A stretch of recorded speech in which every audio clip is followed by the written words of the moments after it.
and welcome to the October 7th school board meeting. If you could please rise for the pledge.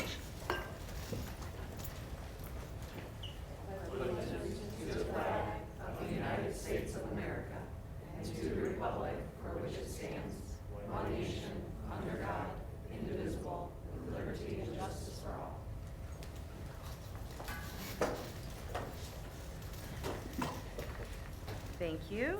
James, would you mind taking attendance? Yeah, absolutely. President McDonough? Here. Vice President Aldred? Here. Secretary Summers here. Treasurer Whitney? Here. Sure? All right. Trustee Gibson? Absent. Trustee Atchison? Here. Trustee Campajorni? Here. Thank you. Any changes to the board agenda? I have none. Scheduled public comment. We don't have any this evening. And our consent agenda. If anybody would like to make that motion. Yep. James, thanks. It moved to approve the consent agenda as presented. Support? Ann, thank you. Any discussion? All those in favor? Aye. Any opposed? Motion carries. Okay, item 5, our superintendent's report. Dr. Milligan. All right, good evening, everyone. Oops, somehow moved too far. As usual, I want to ground us in our strategic plan, empowering learners, building community, inspiring futures. As a reminder, our strategic plan is our roadmap and helps us meet the needs of every student and keep improving as a district. It shapes how we make decisions, how we support our staff, and how we create opportunities for all students to grow and succeed. Whether it's empowering learners to take ownership of their education, strengthening our sense of community, or opening doors to new future, our plan keeps us focused on what matters most, helping every student thrive. And now for some Oxford highlights. The highlights tonight are going to include an activity we did with our AD team on the goals and aligned actions within the strategic plan. A thank you to the PTO presidents, information about our homecoming parade, the game, and the dance, a millage information video, and some school highlights. So this is an activity we just did with our AD team. One of our strategies this year to familiarize everyone with the strategic plan is to have the AD team engage in an exploratory activity with the strategic plan, and then it's a kind of a make it, take it scenario where they can then bring it back to their staff. This one in particular had them reviewing all of the aligned actions, and they had them on separate cards, and they had to arrange them underneath the goals. So I'm proud to say they were able to do it within 2 minutes. So it was very impressive. I thought we actually gave them 10 minutes, and they didn't need that even close. So it was very impressive. Uh-oh, there it is. Okay. I had a chance to meet with our PTO presidents. They do so much work for our schools. They're really incredible. Their dedication and the number of hours behind the scenes that they spend are greatly appreciated. Their leadership and organization and bringing people together for a common purpose, creativity and problem solving and making every event or project a success. I know at Leonard, they had a drive to earn money to have the principal do some wacky thing, and they met their goal, and the principal is going to be engaging in that activity to his chagrin. Commitment to students and staff, ensuring everyone feels supported and appreciated, and the ability to build community, creating connections that make the school feel like family. So thank you to all of our PTO presidents. We appreciate you. It was once again an incredible honor to travel in the parade with the Oxford Fire Department. I want to especially thank Randy and Kevin for organizing this and allowing me and my student ambassadors to ride in the fire trucks throughout the parade. So it was definitely an honor. This is my second year being able to do that, and I really appreciate that. And the parade was wonderful. It was a little toasty, but we didn't have anyone pass out this year, so that was great. I call that a success. And for those of you who had a chance to see the game, that was incredible. In the last 20 some odd seconds, a Hail Mary touchdown, just such an incredible event. West Bloomfield was 5-0, and now they're 5-1 because of us. And so that was an incredible night. The crowds were, the stadium was just filled to capacity, and just the energy and positivity. So it was, and the weather was beautiful. It was a wonderful night. So great homecoming football game. So congratulations to the coaching team, Coach Potts. You guys are doing a magnificent job with our students. Of course, then we had our dance, our homecoming dance, and the kids were able to have an amazing time at the high school.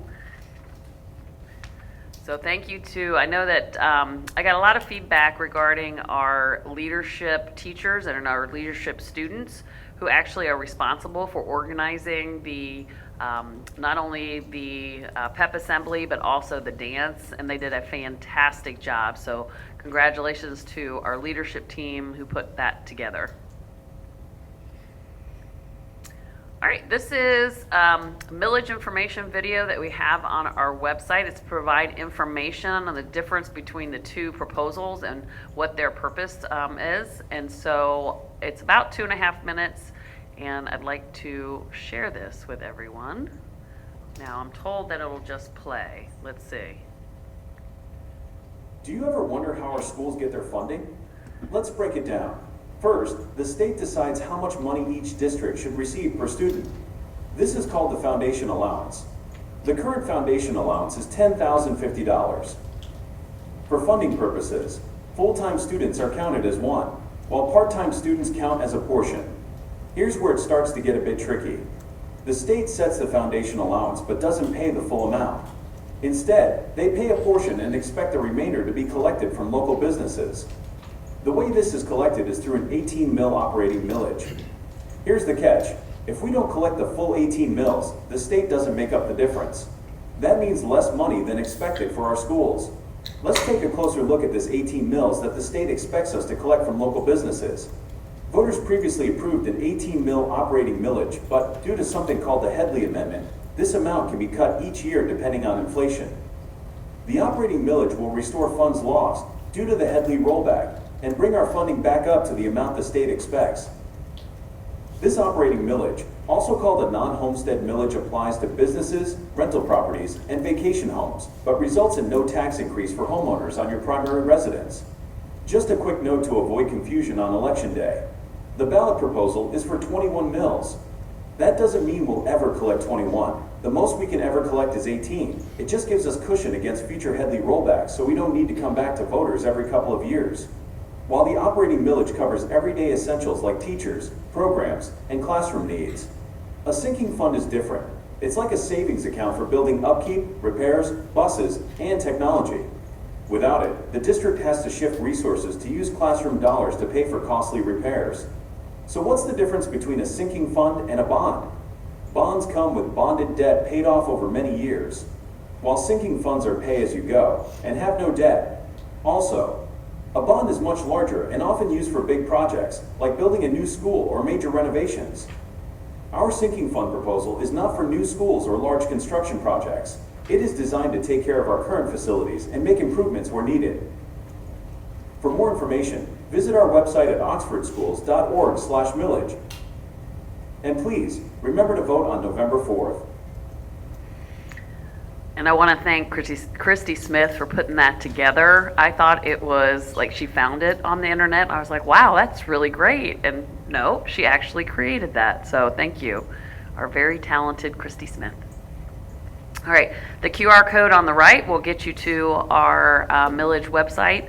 That'll give plenty of information. They have FAQs. We have other documents that give additional information about both of the ballot proposals. All right, some highlights for our schools. Last week was Count Week.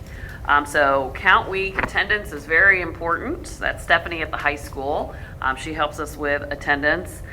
So Count Week in Michigan is a specific week each school year when public schools report the number of students enrolled.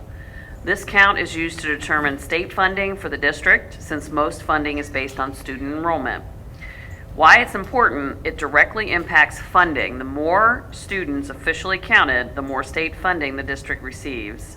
Supports planning, accurate counts, helps schools plan for staffing, resources, and programs, and it ensures fairness and makes sure the district receives the funding it needs to provide quality education to all students. So I want to take the time to thank our administrative assistants and all staff involved in taking accurate attendance. It is no small task taking attendance for thousands of students. So thank you for your efforts. This is a activity that Bridges and OVA collaborated on. We had 25 students from Bridges and OVA. They participated in Manufacturing Day, an Oakland County, Oakland Schools initiative to expand awareness on careers and advancing manufacturing. Students visited Earlicon Balzers Lake Orion facility. Ooh, that's an interesting name. Where they develop technologies that make products stronger, more efficient, and longer lasting with their specialized coatings. Students learned about career opportunities, visited the engineering lab, and toured the factory floor where parts are prepared and treated with a variety of high-tech coatings. The visit concluded with a pizza lunch, always a fan favorite, and the opportunity to hear from a variety of employees about their own career journeys. The field trip was a huge success, and several students expressed interest in working there after graduation. My favorite, and you probably can't see it, the young man on the right, bottom right-hand corner, he's like, whoa! He's like jaw-dropping, so I'm not sure exactly what he's doing, but it looks amazing. Lakeville had their Wildcat Dash Day, and you can see they went all out in making that dash very challenging. Looks like they had to run the gauntlet on the right-hand side. That gauntlet looks like it's made of noodles, so that had to be fun, I'm sure. They also had pancakes with the principal, which is the September Student of the Month. In the middle is Gwynn's Gallery, which is Lakeville's artwork display. And then the far right, kindergarten classes went to the Oxford Fire Department to get to know some of the fire people. OES and DA collaborated on a tailgate prior to one of our home football games, did a cookout, and looks like they had a lot of fun with that activity. And then they also had a PBIS celebration. This is where the kids got an opportunity to tie-dye their PBIS shirts. PBIS stands for Positive Behavioral Interventions and Support. It's a school-wide approach to help students learn and practice positive behaviors. Instead of focusing on punishment, PBIS focuses on teaching students what's expected and recognizing them when they make good choices. Schools using PBIS set clear expectations for behavior, teach social and emotional skills, and use praise or small rewards to encourage positive actions. This approach helps reduce behavior problems, makes school a safer and more welcoming place, and supports students' emotional well-being while improving learning for everyone. They also have the Student of the Month Pancake Breakfast, which is a great way to celebrate students who go above and beyond in showing this month's trait, which was caring. At OHS, yes, that is a real picture on the left-hand side. That was an actual sunset. You would think that that was AI generated, but that is a real picture. It's beautiful. So the Senior Girls Night, this is a special event that brings all our senior girls together to connect, have fun, and celebrate their final year of high school. By sharing activities and experiences, it helps build friendships, foster a sense of community, and create lasting memories. In the middle, we have two of our National Merit Commendations, Neil Hasselton and Avery Gardner. Being named a National Merit Commended Student is a significant academic honor that recognizes exceptional performance on the PSAT, placing students among the top scorers in the nation. This distinction highlights Neil and Avery's hard work, intellectual curiosity, and commitment to excellence. Their achievement brings pride to our school community and serves as an inspiration to other students to aim high and pursue their academic goals. And finally, on the right is recognition for October's Kindness Month at the high school, and those are the kindness winners. Some sports highlights. Girls golf won the OAA championship, so congratulations to the coach and the girls. Well done. And Oxford, we won the Oxford Orion Trophy 2 years in a row, so that's pretty exciting as well. That, of course, is not the coach. That is our high school principal, Brad. All right, and finally for our school highlights, Leonard Elementary wanted to lift up their fun run that they did last Thursday. They raised close to $8,000 with this fun run, so that's amazing. And they also had Fire Prevention Safety Day last Tuesday. All right, to continue my updates, we have two presentations. We have Dr. Williman, and then a millage update with Dr. Van Staveren and John Fitzgerald.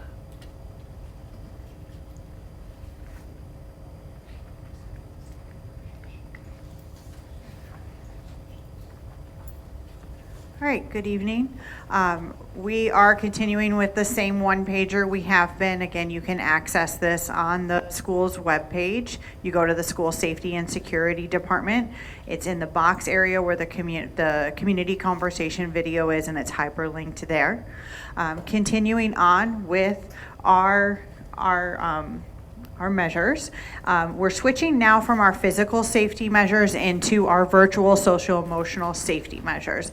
And this is those psychological safety items. So the three things I will be highlighting today are Go Guardian, Beacon, and Teacher, Gaggle, and OK to Say. So we're going to start with Go Guardian Beacon because Go Guardian has a lot of things in it. There's the teacher component and the beacon. So for the beacon, this is an AI system that looks at different words and different phrases that may have, and then they send an alert to us. At this point in the school year, I don't have enough quantifiable data to share with you, so I didn't want to bring like one thing to you. And so we're exploring how that fits in with our systems as we do in ongoing conversations with our administrators. The teacher piece is a little different. This is what allows us to be able to monitor and block sites and restrict access. And so in real time, they're able to monitor what is happening in class. And then in both of those things, as we've discussed, anything that is underlined, it'll link to the website for the product if you're interested in more information for that.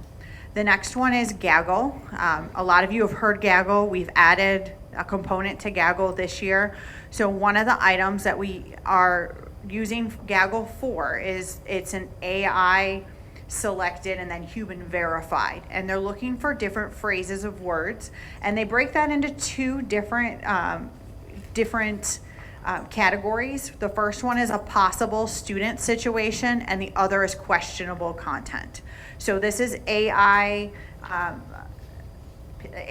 alerted and then human verified. So there's an extra layer with Gaggle. So for a possible student situation, they're looking for words or phrases that are around suicide, self-harm, violence towards others, sexual content, drugs and alcohol, and harassment. So it may ding, for lack of better terms, as that, but then the human verifies whether it's just questionable content. Someone looking up an inappropriate website would be questionable content. But something for example, if it's self-harm, the way that it gets to the possible student situation incident is a current self-harming act or an imminent threat. And then the other one is questionable content, where the words or phrases, pictures could be inappropriate, but something we want to check in on the student and address. And so there's a couple of ways that we address this throughout the day. During the day, there's a small team of us at the district level that receive that, but a lot of that work is done by the campus themselves. And so it is based on the campus, so whether it's the principal, dean of students, APs, FSLs, counselors, those are the typical types of teams that will make up those alerts. We all receive the same message. If it's a possible student situation, we have so long, I believe it's 5 minutes, to acknowledge it, or they start calling us.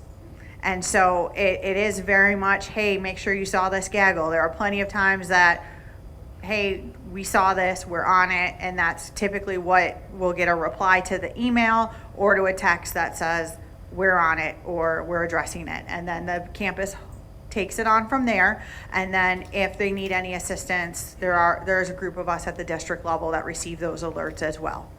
For questionable content, it's the same type of thing, but the level of support is a little different because of what the questionable content is. If a student is on an inappropriate website that is not appropriate for students to be looking at, let's check in with them and make sure they're aware of what is or isn't appropriate. We have seen our students use this for various ways. There are students who have said, I know this is going to alert, but I want to talk to this person. And that'll typically be like 7 o'clock at night where or they send an email to their counselor requesting some help or a check-in, and the system will still flag it. And then it's just a quick call to be able to say, yes, that we are getting in touch with them. It was really interesting last year. We had a possible student situation come up where it was actually a student emailing a counselor in a different district concerned for their friend. And it was great because then I could call over to that district and say, hey, I don't know if this kid sent it to the right person. Can I help you get this information? And so our kids, we're seeing a lot of things like that happening. We're also seeing things like they'll put it in the search bar. I'm searching this for this class as they're searching something. So they're aware that this is happening. We've added another layer. We had our Gaggle After Hours team, and that's just a lot to ask for our staff who have then worked a full day, and then we're expecting them to be on call as well. And a lot of those situations, and as we get into the data, it's not an astronomical amount, but still, they have that work-life balance, and they have the right to that. And so we've kind of made some changes this year for our after hours, and I know Todd spoke on this in June. We've adjusted it a little bit more since then. Any questionable content that comes after the school day is over, because those are typically things we just need to check in on. It doesn't reach the level of having to do any welfare check or engage with the principal and the parents. That is summarized in an email the next day. It's called a digest, that anyone on that team receives that. And then I receive it in real time. So if it is something that I go, we probably should look at this, I'm going to make a phone call to Marie and say, hey, Marie, I'm going to forward this to you. What can we do? And it's not just, I just picked you because you're right there. Possible student situations, we've adjusted that a little. I receive those, and then from 4 to 10, the principals receive those as well. Because I am more than happy to engage with the parents, but most of our principals, if not all of them, have a relationship with these families already. And it'd be a little scary if I'm calling as opposed to Dan making that phone call. And so we're together on that. And then from 10 p.m. until 7 p.m. the next morning, I receive them along with the Oakland County Sheriff's Office. With the Oakland County Sheriff's Office, for the possible student situation, they are the primary, but they're also sending a notification to me as well. Because anything that's going to come in the middle of the night, I would be more than likely calling for a welfare check anyways. So it's a way to be able to have that partnership with our first responders, but also respect all of our time, while also being able to engage with families. And so to get into some of the data involved with Gaggle that has come up, from all of last year, from July of 2024, since school district years are from July 1 to June 30th, to June of 2025, we had a total of 65 possible student situations and 331 questionable content. So for some context, because 396 total things could sound like a lot, but the total items, they call it items ingested on the Gaggle program, were 6,988,351. So if you take those 396 instances, it was 0.0057% of the materials that our students were inputting on our district devices and under a Google platform. So that 396 does sound like a lot, but when it's almost 7 million pieces, it's not so much for our staff, but that still is a lot to just make sure we're checking in. But what a great touch point we have with our kids to connect. And 65 of those were possible student situations, some of those even being classroom assignments in their health class. And it sounds pretty serious when they're writing their paper, or especially college essay season. We see a lot of that pop up. And the questionable content was majority of it with 331. So far this year, we've had 7 possible student situations and then 44 instances of questionable content. And at this point last year, just from July of 2024 to September of 2024, we had 8 possible student situations and 50 questionable content. So it's pretty even out. And I have not, because they give me that total ingested at the year, that was last year's, seeing that we're on that same type of trend. So even from that almost 7 million pieces of items, only 6% was flagged. So 426,000 of those were even flagged to then look and have AI flagged it. What did the human verification say? So then we also have included a program called Gaggle Reach Out this year. And this is a 24/7 crisis hotline that they can either chat, call, with a licensed mental health professional, because we want to make sure our kids have access at all times to be able to get help that they need. And so since we started using that just this August, we've put a icon in their class link. We also have specific to our district QR codes, so we are able to get data on this. In August, we had 12 people access the help sessions, and I say people and not just students because staff can access this as well. So they left it as just the 12 help sessions. And what the topics were that they were looking out for was they were checking out the service and wanting to chat in all 12 of them. For September, we had 14 help sessions initiated. So that's where they're actually engaging with someone. And the topics that were discussed were things like body image and self-esteem, issues with their parents, just general overall, again, checking out the system, a student seeking technical help, sadness, or stress. And so we're seeing kids, like, what a great avenue for them to reach out. Doesn't mean that don't reach out to your counselor too, but here's something right on your class link that if it's just a body image, not just but like if it's something like that and they can chat with someone right there in real time and then maybe follow up with their counselor, what a great opportunity they have to receive additional help. For anything that would be a serious situation, such as a threat of harm to self or others, any sort of criminal sexual conduct or anything like that, I receive an additional report in real time of that. And so that we're able to address that. And I would receive that whether it was a staff member who inputted that information or a student. And then that way we're able to work with Ryan Reed and the HR department if we had a staff member reach that level or feel they were in crisis, just as much as we'd be able to support a student. And so I just think it's a great opportunity to give one more resource to our staff and students to be able to get real-time help with licensed professionals. And the last thing that is on our sheet for today is OK to Say. OK to Say is a confidential reporting system that's ran by the Michigan State Police. The Michigan State Police then determines, and we've had a flow chart before, and it is on the Safety and Security website, where they, if it's school related, it is their determination to bring that information to me. It is myself. There is another person as the backup, and then Detective Scott Rafalski is also notified when things like that happen. That's our after hours plan. Our daytime plan is it goes directly to the campuses, and we receive those reports and we're able to address them. part of it, with it being a confidential reporting system, is we only receive the information that is inputted in and filtered through. The Michigan State Police will communicate with us, and if we have additional questions, if they're able to get additional information, they will try and contact that person, but we do not receive the exact information of who that person is unless they're willing to share that.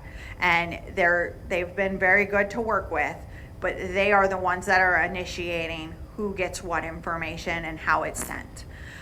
So it is something that we do outcome reports. We work with them. If there's one that comes in during the day, they're sharing it with me. So we have that ongoing conversation. If it's something that happens at night, again, it's kind of that balance of wanting to respect people's ability to get some sleep. So if it's between about 4 and 10 p.m., I will directly call the administrator and say, are you aware of this situation? Is it something we can wait until the morning for? Is it something we need to do a welfare check? Where if it is one of those 3 o'clock in the morning phone calls, I will initiate a welfare check more often than not, depending on what the situation is. And so that is yet another way that people are able to submit reports. And so those are our 3 items for today. Any questions? Questions, comments? Thank you very much. That was very thorough, and I appreciate the data to really help understand. So excellent presentation, and I appreciate it. Thank you. All right, thank you, Allison. Gary and John?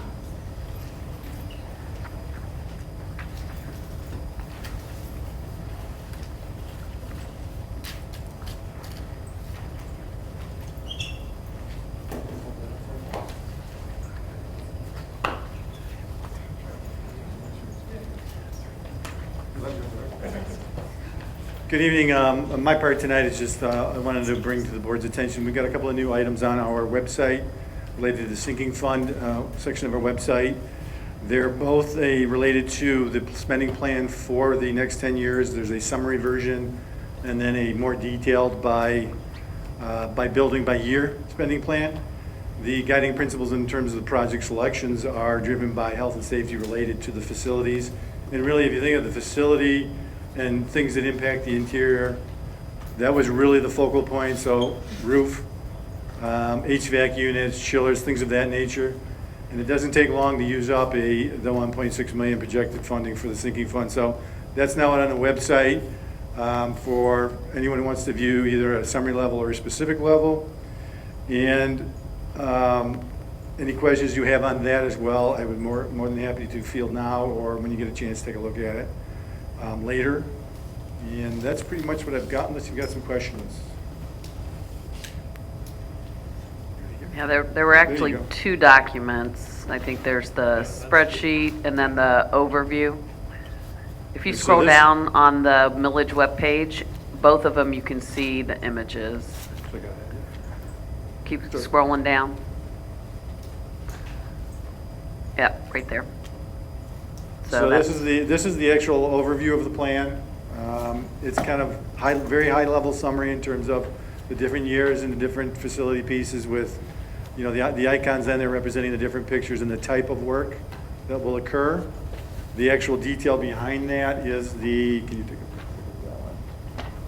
This schedule here is 12 pages long, and it starts with, its first page is summary level as well, subcategorized by, on the left here, by security, technology, extended useful life. Extended useful life would be like roof work. So when the work is done, it's going to add additional years to the life of the existing roof, kind of by way of example. So this one's got 12 pages. The first page here is really summary level. This is by category summary level. I think you just looked on page 2 there. Then page 2 is by building summary level. And also there's a column out here titled district. So in some instances, you'll see there's a funding assigned at the district level to technology. So that will be driven by the immediate needs, whether it's a range of devices that are due to be refreshed, or from infrastructure work, or fiber, things of that nature. And by nature of the schedule itself, this is the current schedule, tentative planning from this point of view. We do reserve the right that if something occurs in year 2 that was planned to be dealt with in year 4, we reserve the right to change this as needed. But this is if things fell out in an ideal way, this is how we'd be looking at it based on the expected funding for the sinking fund plan.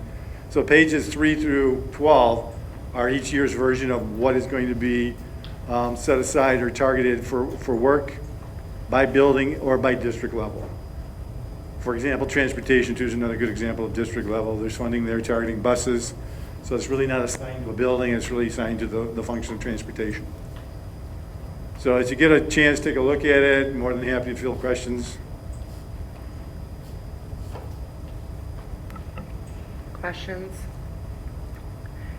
Is this, I know you had spoken before about essentially a tracking system on the website as we move through if the sinking fund passes. Is this document going to basically be the template for that moving forward, or will it be like the overview as projects This are would completed? feed a version it's a lot like the overview, but from the perspective of when the project's done and/or the amount of money assigned to a building has been used. So we'll be using two versions as we get things going, and the tracking, that's the back end, so to speak, of the tracking.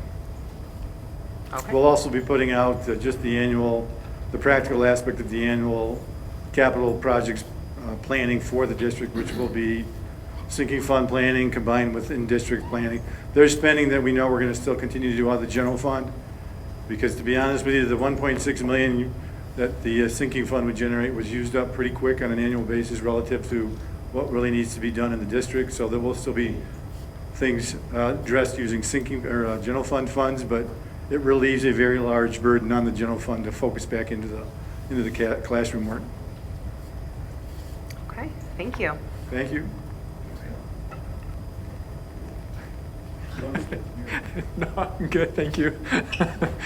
All right, again, good to see you again. I am continuing to share more information on our millages and how we have communicated that out to our community. Again, Dr. Milligan already did this, but I also want to give kudos to Christy Smith and Lindsay Vantine in our communications department, because they have done so much in the last few weeks. And so what you're seeing up here is from our communications department.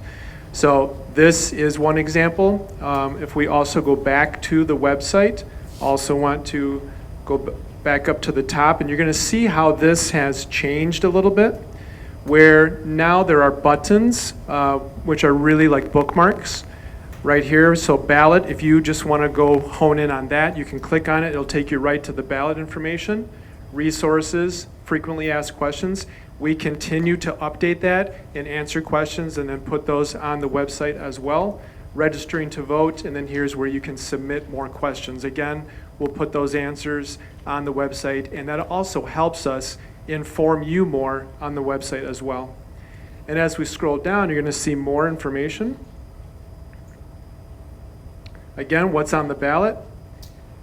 The 10-year plan is right here, which we already opened up.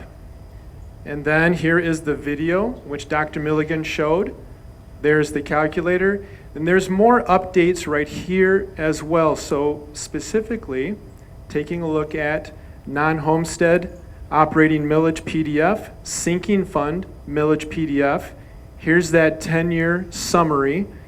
And then there's also the 1-year summary, which I shared a couple weeks ago.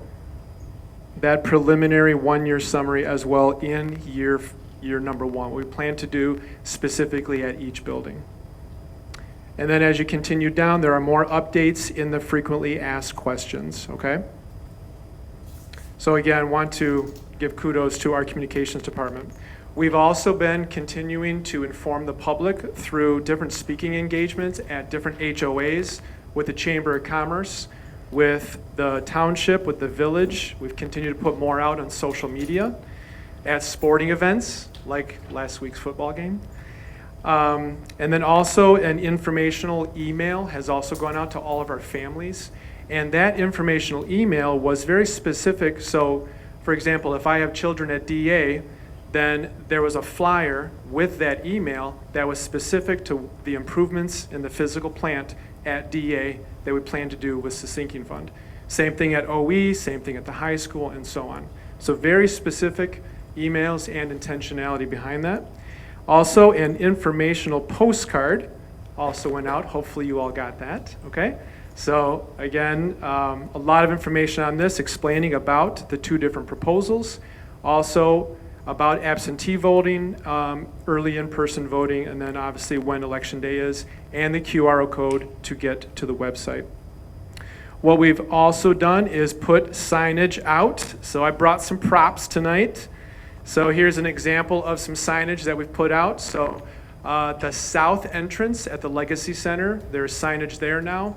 At 10 North Washington, which is our old board office, there's signage there as well. And then what we've also done is put signage out in front of each of our schools as well. Okay, so again, continuing to inform our public on the proposals. Any questions? How much is this costing the district to do all this campaigning? John, do you want to try to answer that one? Because John can probably speak to that probably better than I can.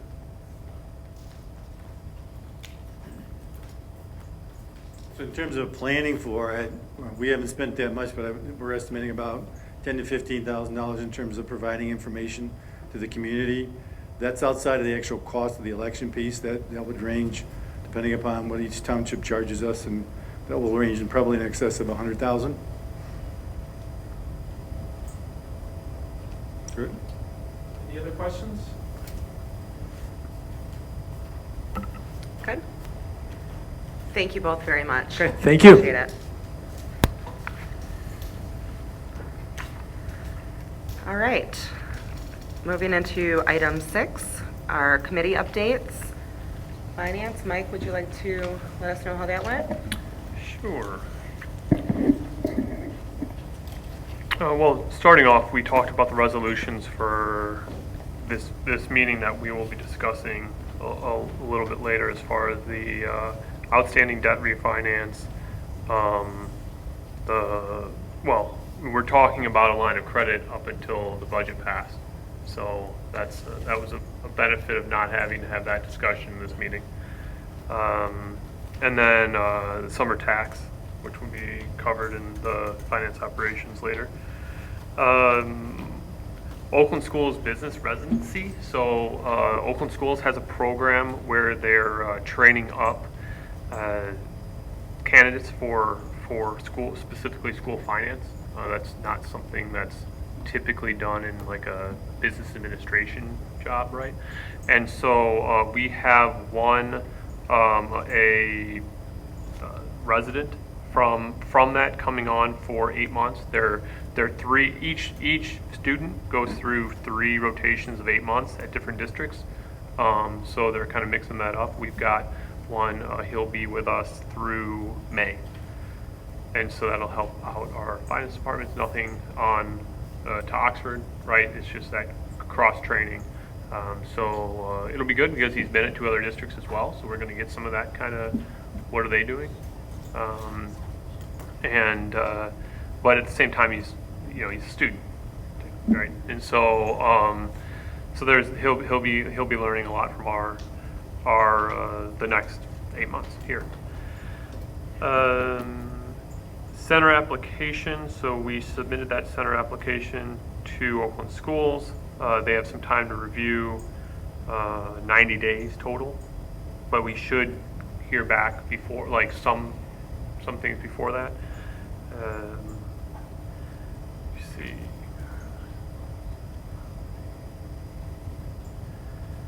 Yeah, so they'll be looking over the full plan, assessing how they want to do. We've got a few, I guess, options in there to collaborate with them on that item. Quarterly finance meeting, or update, sorry, will be, right now because of the state budget uncertainties, that's going to be low at first, but we'll, obviously, once we get through exactly what the state budget looks like and all of that, we'll get the updates, and then the amendments later on, right? Credit card transparency is up on the website, the one we discussed prior. Audit update. Let's see.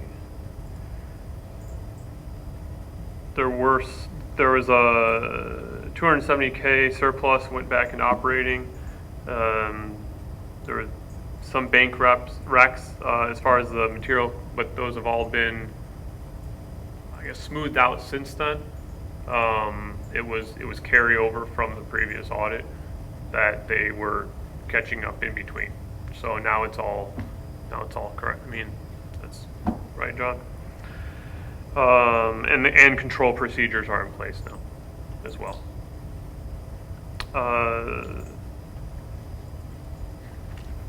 And the first amended, as far as the budget goes, should be in February.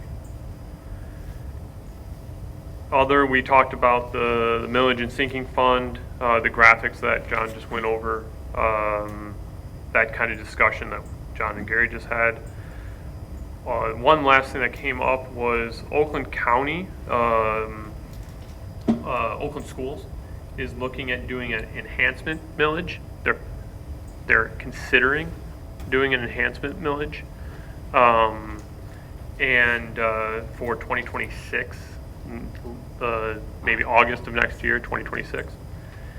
And this would be gonna pass through to the schools. Mainly sounds like a staffing. It would be, but that's one of the options there. What they are looking for is they need not necessarily full support, but approval from districts in the county to put it on the ballot. So they would be looking for our approval to put it on the ballot. That's what they're looking for. And so that is,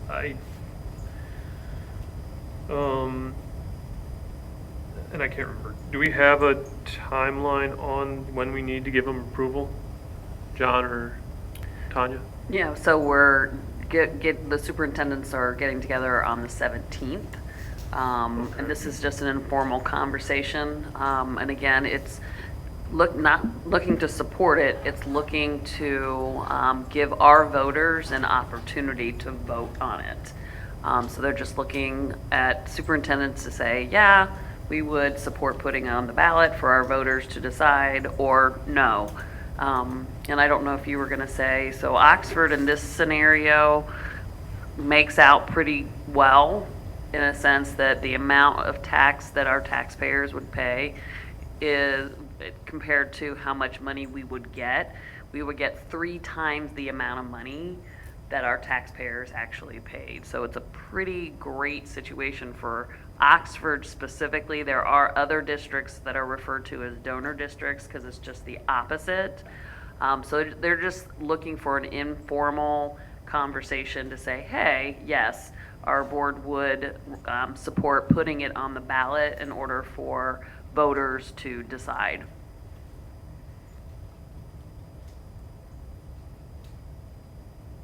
Yeah. And that's pretty much it from finance. Were there any updates on the old admin building? Do we have any offers or? John wasn't at the finance committee meeting. We did ask that. There had been some walkthroughs, I know that. Okay. John, do you have any additional updates while we're at it, or? No, there's been some walkthroughs, just some interest in it. We've established an end date to the RFP, or this version of it, to, what we're gleaning from the responses is that the people that are potentially interested in waiting on interest rates. So one of the ways to get them to actually put something in writing as a proposal is to put an end date on it. So we'll be doing that at I want to say the 21st of October, last segment of October, and then try to generate some responses for what we know so far. If there's nothing occurring there, then we'll do the cycle over again. Okay. Thank you. And for the enhancement millage, after the initial conversation, what does that timeline look like? How much are they looking to go for? Is that even decided at this point? They gave us information in terms of the various possibilities of 0.5, 1.0, 1.5. I think right now they're just trying to get a sense of if districts are even willing to put it on the ballot And then I think that they'll put it out there they've done a research study on what people would support. And so I think they're just trying to feel it out and see what districts are thinking. Okay. Thanks. Any other questions or comments for finance? James? So you talked about the center-based application, right? And you said there was a couple different options that they put together. Can you go into that a little bit more? We just talked about some being the location on the property. There is, I guess, the two options are more towards the center of the property and potentially having them help with some taking down of buildings as well. And then the B, I guess, is the location that we talked about over by the garden. And so it would be, what is Oakland Schools willing to help with, I guess, willing to provide as far as funding is concerned as well. And so that's what they're looking at over right now. And Do you guys from the Finance Committee have a copy of that application that we submitted? I do not. I'd be interested in getting that just for informational sake. And then you said timeline December time is when they It should sounds be like back? it, something like that. It's 90 days from, when was it submitted? John or, no, Courtney's not here. Tanya? 2 weeks ago it was submitted. So Okay. something like that. So according to their standards, they have to have it approved one way or another if they agree to our terms by December, correct? That's what it sounds like. Yeah. Okay. All right. And then where do we go from there? I guess it depends on what they come back with, right? But Okay. then it would be potentially looking at breaking ground next year, accepting whatever they're willing to, or I think there's going to be some discussions between potentially, right? We bring that back to the board, right? To speak about that in Correct. public? Are we going to take time to hear from the public? I'm asking all this stuff because there's a lot of interest with our families and neighboring districts that are starting to reach out and give their thoughts and feelings about center-based programs that they had in their area and stuff just recently. So I want to make sure that we're going into this eyes wide open. Of course. Yes, I mean, yes, we would discuss that back with the board table regardless of Okay. what. And so we can, I guess if you specifically know of people that want to give their input, that would be a great time to do it somewhere in between then. I think once we get the application back and see what the terms are of Sure. what they're agreeing to, I think that's probably the better time Yep. to publicly put that out there so people can look at it and so everybody, I mean, it's potentially a great opportunity, but there's also, I mean, it's a lot of responsibility as well.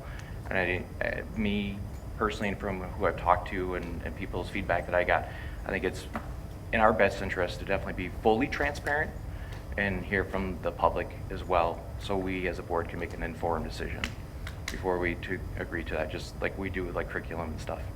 So, thank you. Okay. Anyone else? Anything to add, Ann? I mean, I know Shane was there, but he's not here. No, you covered it. Okay, cool. Okay. And yeah, James, I absolutely agree. It sounds like something that would be wonderful to offer to our community, but we also need to make sure that we're being fiscally responsible, we understand all of the issues, and that, you know, everyone has some input. So thanks for bringing that up. All right. Moving into policy. We had 3 at this meeting, and we're still, these are the remnants from the summer update, and we still have 3 to 4 that we're waiting on additional input from staff members. And so we'll have those after our next meeting. But these 3 we're good to go. And then after we had went through these, we had started going through the optionals. If you remember, there were 15 to 20 optional policies that we were just too inundated to go through last year, and they weren't necessary, so we just wanted to make sure we kept keeping our eyes on what Troon offers as optionals to see if we wanted to adopt them or not. So that actually led to a couple-hour discussion, and we have additional questions that we sent to staff members to gather their input before we, of course, recommended bringing some forward or not. So those will be coming as well after our next meeting. But to go to these three, we had 4221 employee speech, and that is directly updated from Troon. We did not change anything, and that has to do with new laws in place. 5104.01, so we did adjust this one just a bit. Everything is from Troon except for the last paragraph. We changed may to shall. And then 5401.01, that is also customized because of item number 6. We are included, the original from Troon, it was about a page long of what needs to be in. It was very redundant of the parent involvement plan. And so Anita worked closely with Troon to come up with this paragraph that would satisfy. And then it would also make sure that every time you go to register your student, when you go through the packet and all of the items that you need to check and look at, that is included. So that was done this year, and that will be done moving forward. Any questions on those three policies?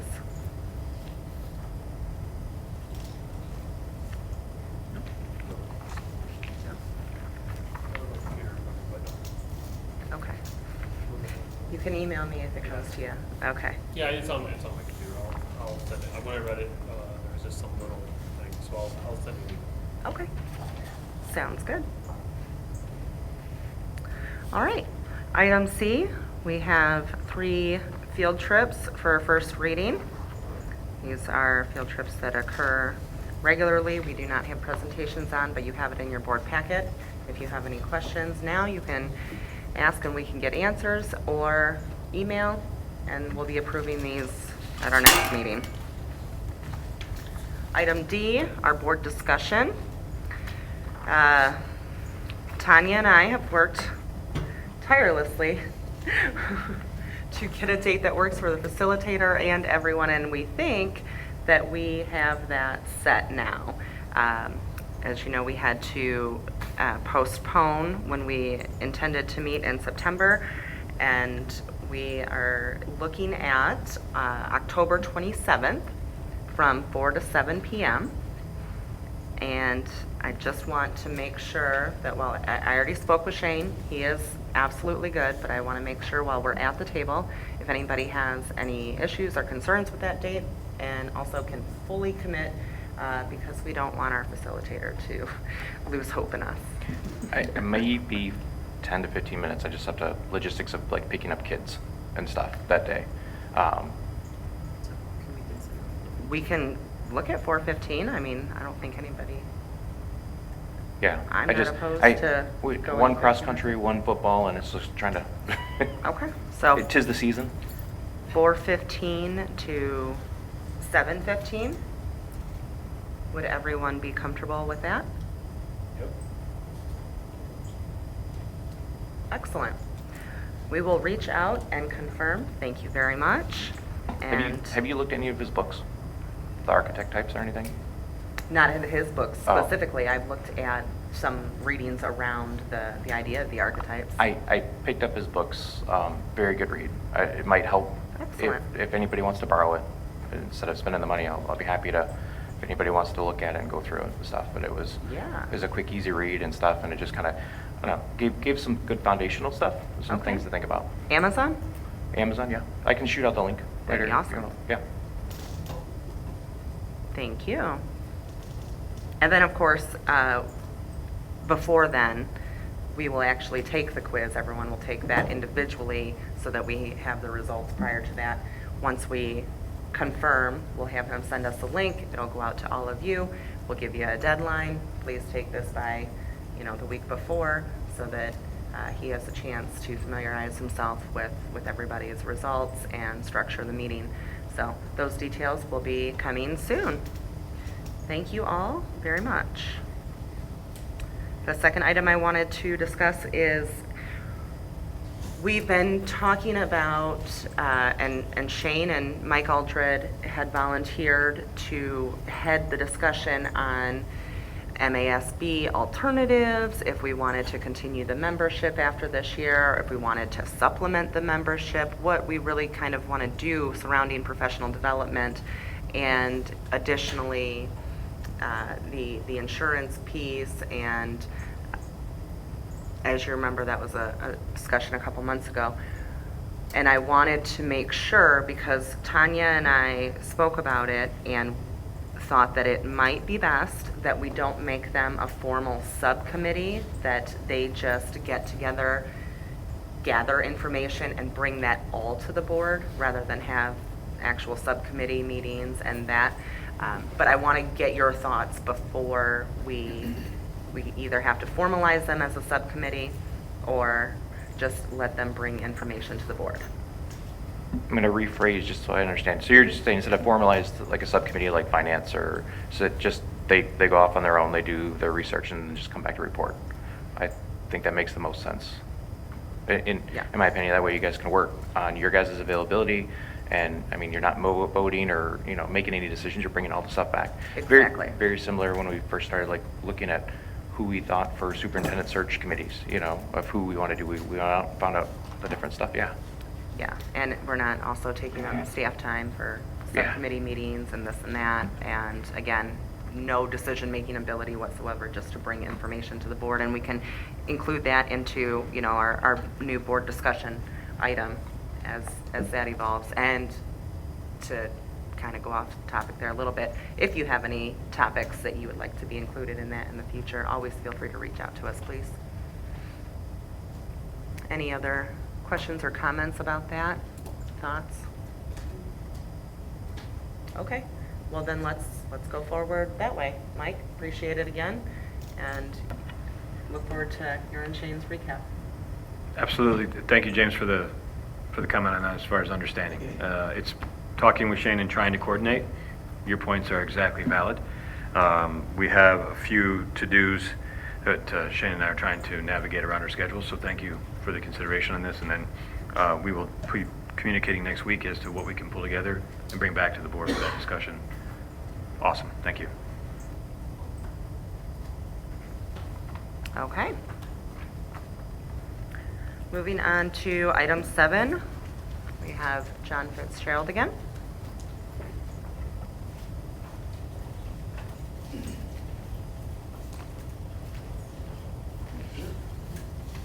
Good evening again. In your board packet for first reading is a resolution requesting authority to refund a block of bonds, our 2016 bonds.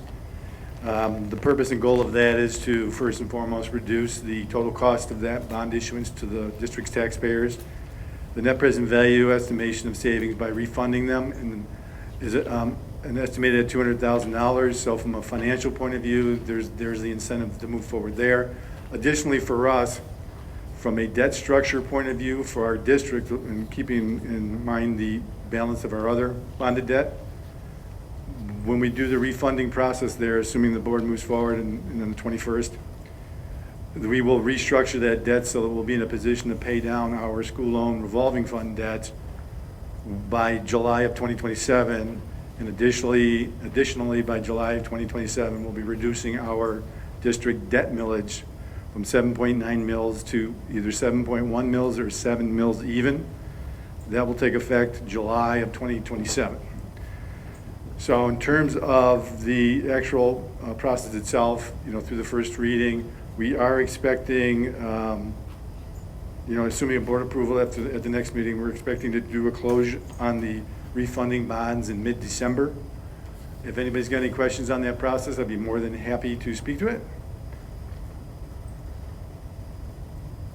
It's a quiet little piece of good news for the district and taxpayers.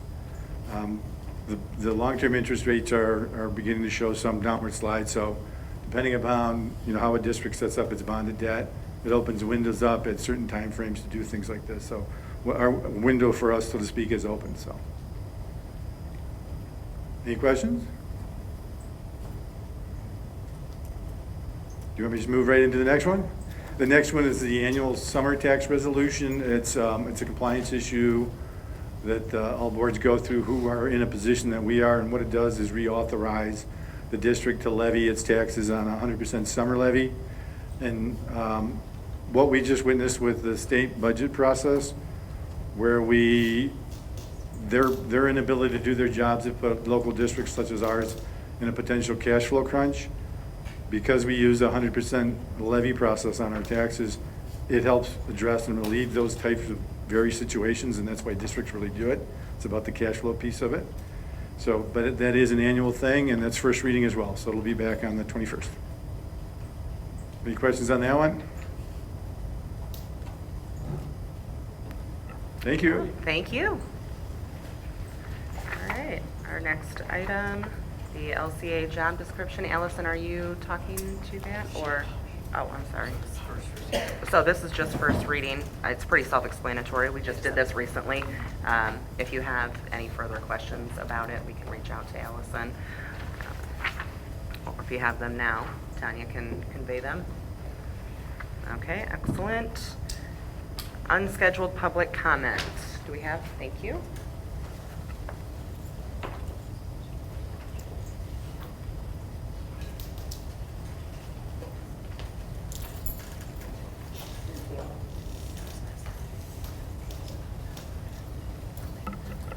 Steve St. Juliana.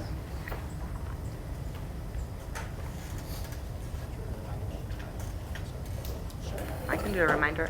We are at 5 minutes now instead of 3, and the light will flash when you are about halfway and as you get down. Thank you. So good evening. Just wanted to, first of all, comment that the efforts in the last few weeks on the finance side of things have been impressive. A lot more detail available. I mean, videos, Excel, PowerPoint, signups to advocate, websites, communication plan, emails, postcards, signage. But a reality check here. Compare that to what you've done in the last few weeks on safety. A pre-configured one-pager that's been regurgitated for the last 3 months. Limited info, FOIA fights, personal attacks. Just a reality check. You can't, the unbalanced approach here again. Like I said, it's great that you're finally getting the details on the finance side out.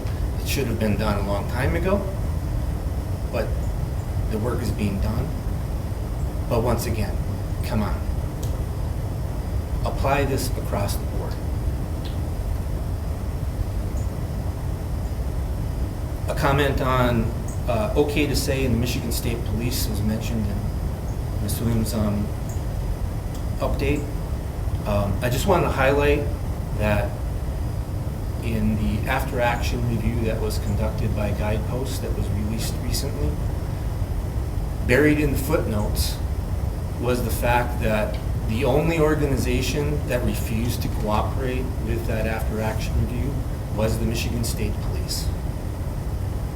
They continue to refuse to talk about anything related to that, about the okay to say information that was not turned over, etc. Just keep that in mind as you're praising okay to say.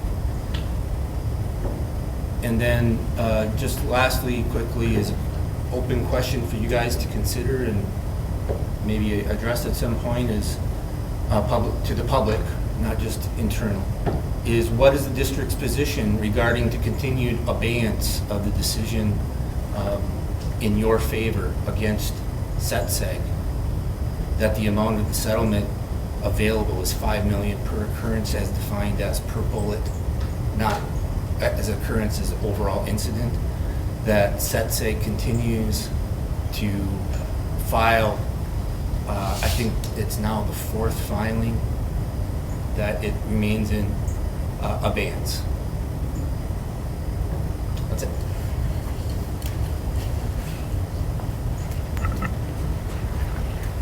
Thank you, Steve. Emily Lesnow?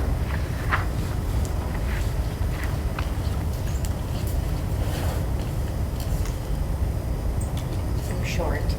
I have a praise to start out.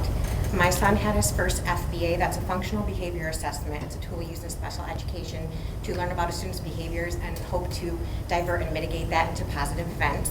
And not only did his team follow it by the book and hit every mark, they were insightful, they were compassionate, and they knocked it out of the park. I review things like that in IEPs for a living, and they set the standard, and I am so impressed by them. I just wanted you to know great things are happening in DA. I even wore my DA shirt today. Another side of that is that I'm kind of like the special ed girl in Oxford and in North Oakland County, and I have parents coming to me with concerns about their non-speaking children. And as we learn more about disabilities and diagnostic tools become more accessible, we're seeing more students qualifying for services.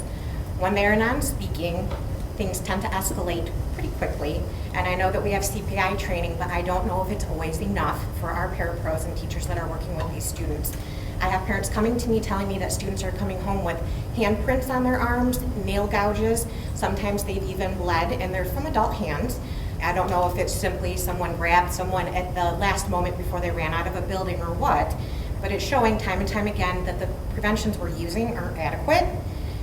One thing I've noticed with my own son, who has been at 3 of our elementaries in self-contained programs at each one, is that there's no incident report policy that's executed across the board. So as we're looking at adding more categorical programs, as we're looking into adding a center-based program, protecting our non-speaking students is going to be very, very important. And as a school board who works in policy, I would love it if you guys could explore options to make sure that incidents where students are handled by staff are reported back to the parents. Because when kids are coming home with mystery bruises, mystery marks, everyone escalates, and then it's breaking down that relationship that parents are having with their staff members. And as a part of the IEP team, parents have to trust and work well with their teachers and their staff. So it's just a little breakdown thing that's happening more and more as we're getting more and more special education students. And it's something that I think that we could mitigate quite easily if we all unified and found a way to address it. And that's all I have. So good and something we can work on.